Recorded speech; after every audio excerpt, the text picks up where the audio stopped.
ก็คือเห็นตอนเป็นบ่าวเลยเนาะตะกี้เนาะดินน้ำซุยไปนี่แหละตะกี้เนาะสมัยเอารถลงได้ตะกี้ตอนนี้คนหมายเอาลงแล้วแต่เนี่ยมันตันไปอะไรเนาะเนี่ยตะกี้ขี่รถลงพุ่นจะพุ่นมันได้เดี๋ยวนี้ก็ไปอะไรเนี่ยหาปลาไปแล้วเนี่ย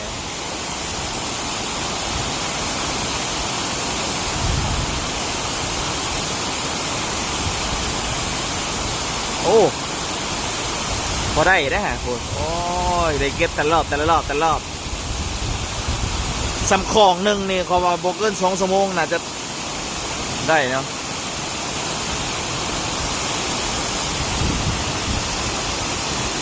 อันนี้เราท่องเที่ยวนะ มันคือทอดอดีตนะตะกี้เนาะมันเคยผ่านบุษาวมันหรอตะกี้เด้เบาบ่อย